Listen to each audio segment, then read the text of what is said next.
Oh yeah, folks, do you know you can run multiple operating systems within one computer?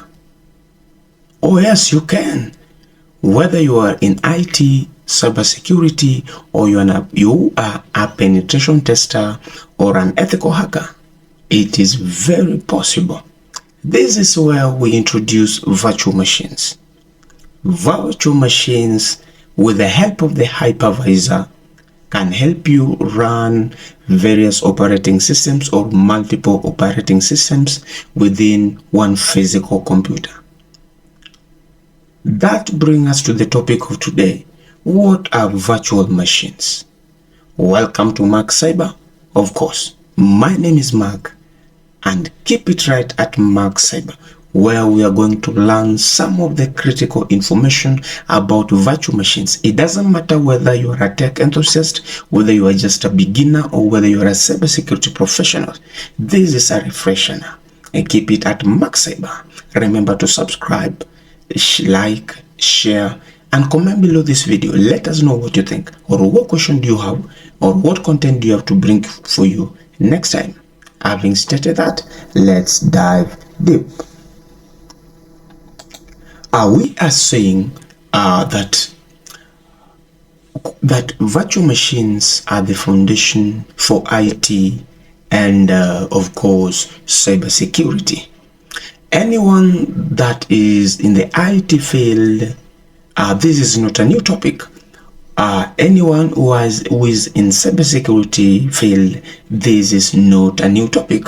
But don't worry, if you are one that is getting started, we got you covered.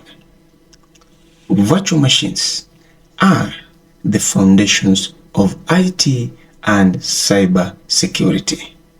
Are you still with me? Let's dive deep now.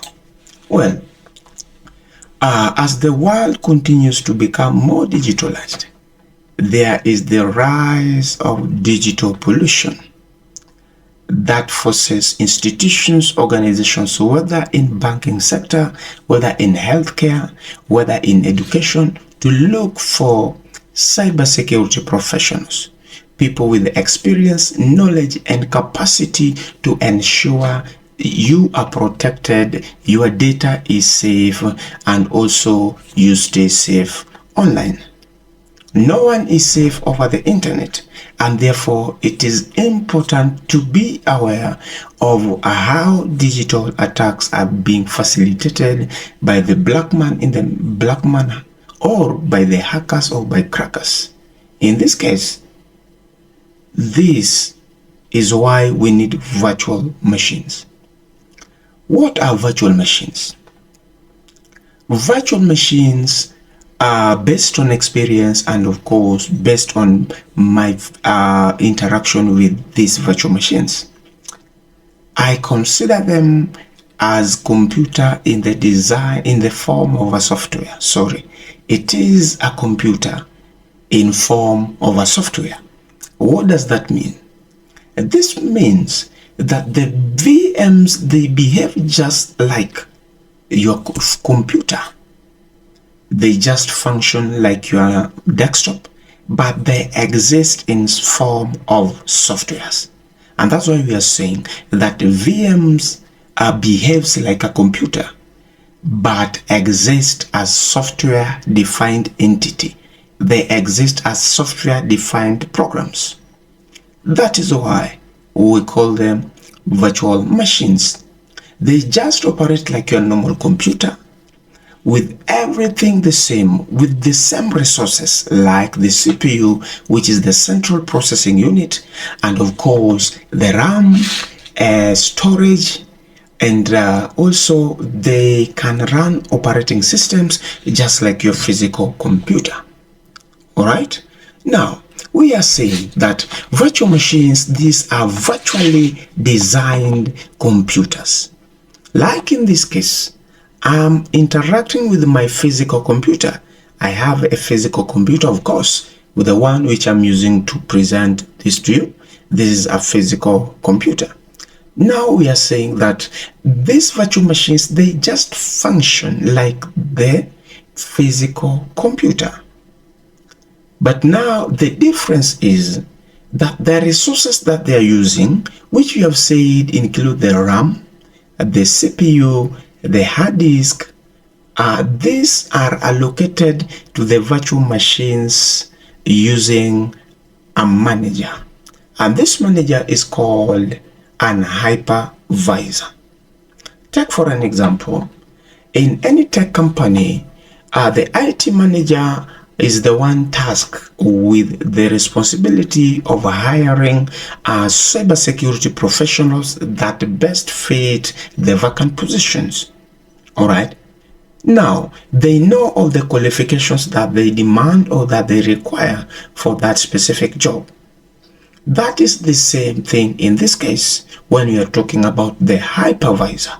Hypervisor is also called as virtualization software. We can also call hypervisor as a hardware manager. We can also call hypervisor to be a virtual machine monitor. This is the middleman that ensure the required resources for effective functionality of these virtual machines is given out at the minimum level. And someone might be asking himself or herself in this case that where are these resources coming from? Now, these resources are allocated virtually by the hypervisor from your host computer or your physical machine. Having that background knowledge of virtual machines, can you define now what are virtual machines? Comment below this video and let us know what do you think about virtual machines. What are your experience? What are the good experience you have ever had when using these virtual machines, or what are some of the difficulties that you have experienced when using these virtual machines? Having said that, guys, welcome back. Now, let's define virtual machines in another context. Having understood virtual machines as computing form of softwares and also as virtually designed computers, we can now come to one definition of virtual machines. And now we are saying that virtual machines, these are software-based computers that emulates the functionality of a physical computer. I will take it again. We are saying now that virtual machine, these are software-based computer that emulates the functionality of a physical computer. In other words, guys, we are saying that when we are having a host machine or a physical computer, a virtual machine just operates the same way as your physical machine. The term emulates means it mimics the functionality, all right? It copies the functionality. It is a fake computer, all right? That mimics everything that your host does, it can also do. But what you should not forget is that there are its resources that optimizes functionality are allocated virtually by the hypervisor, which is the hardware boss in this particular case. All right. Now we are saying it operates independently with its own virtualized CPU, memory, storage, network interface, and therefore enabling users to run operating systems and applications in a secure and isolated environment. All right. So once the resources have been allocated virtually from your host machine, now they function on their own. They act as standalone computers, and therefore in case of any system problems, that will not affect any other operating system, or will it affect your host machine. And Again, that enables running multiple operating systems on a single hardware platform. In other words, what we are saying here is that once you have your host machine, you can run one of the virtual machines. Take, for example, a VirtualBox. When you install a VirtualBox in your host machine, then you can also install various operating systems within VirtualBox. Now, in VirtualBox, we can install Kali Linux, we can install Ubuntu, we can install Parrot OS, we can install Black Hat, we can install Windows 11 Server, and so on and so forth. And remember that all of them will be functioning effectively, since the hardware manager will allocate the minimum resources that are required for functionality. That is something you need to understand. And of course, lastly, virtual machines are used in IT, cybersecurity, and ethical hacking. So guys, virtual machines is very, very important for anyone that wants to get started in IT, cybersecurity, ethical hacking, networking, or even penetration testing. It is very, very important, and it's good to have a foundational knowledge of what VMs are, what are types of the VMs, and actually how does VMs operate. And now, what is the effectiveness of these VMs? Having said that, thank you. If you found this tutorial insightful, like, share, and remember to hack the YouTube algorithm. Subscribe to this YouTube video so that whenever we upload another content, you will be right back and to keep track of our tutorials as time goes by.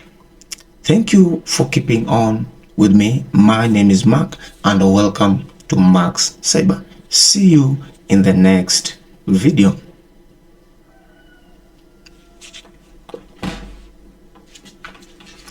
Oh yes, welcome back again. Now, today we want to understand how virtual machines works. How does these virtual machines operate?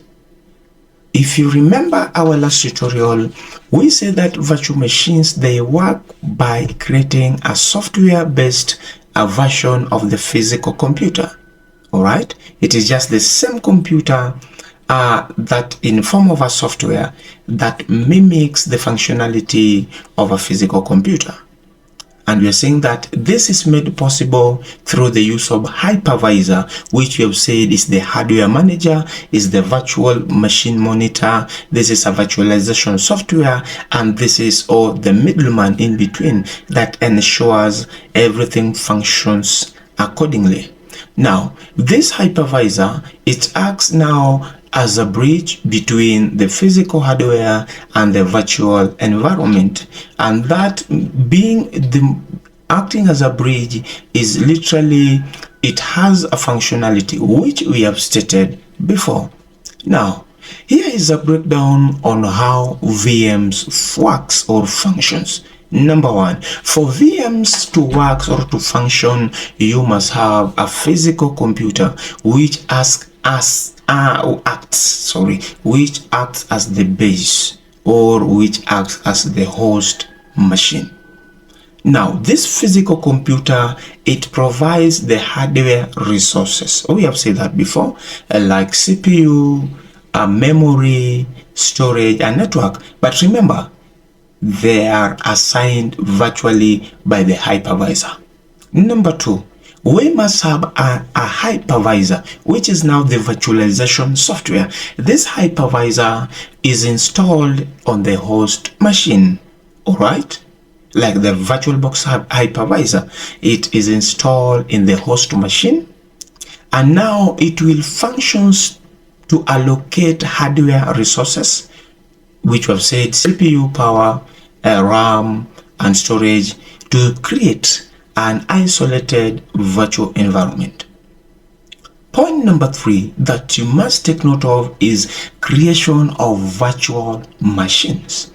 Now, it is again the work of the hypervisor to use a portion of the host's hardware resources to simulate virtual hardware. Alright, again, this includes virtual CPU, virtual memory, virtual hard disk, and even virtual network interfaces.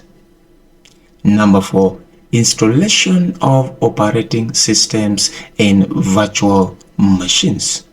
Once you have installed virtual machines in your host computer, now the virtual machine will act as a standalone computer, as a computer of its own. And with that, you can easily install operating systems such as Linux, such as Windows, and or Mac OS. Now, just as this functioned just like you install these operating systems on your physical computer. And lastly, number 6, that point that you have to consider on the functionality of VMware's, VMs or virtual machines, includes resource sharing. Again, hypervisor, manager. Now, the manager here again comes in and ensure that the resource allocation is done dynamically. And with that, multiple VMs can run simultaneously, sharing host hardware efficiently. What does that mean? It means that when, for example, you install VirtualBox in your host machine, I can also install VMware Workstation Pro player the same within my physical computer. Now, the hypervisor will locate each required resources to each virtual machine, and all of them will be done all together, and it won't affect the other machine in one way or the other. Now you know why you should understand virtual machines, or why you should learn virtual machines in 2024. Thank you for keeping it right with me at Mark Cyber. My name is Mark. Remember to subscribe, turn notification bell on, like, share, so that whenever we upload a new content, you will be notified. Thank you, folks, and see you in the next tutorial. What is this? A physical show, a diagram of the manager, hypervisor. See you.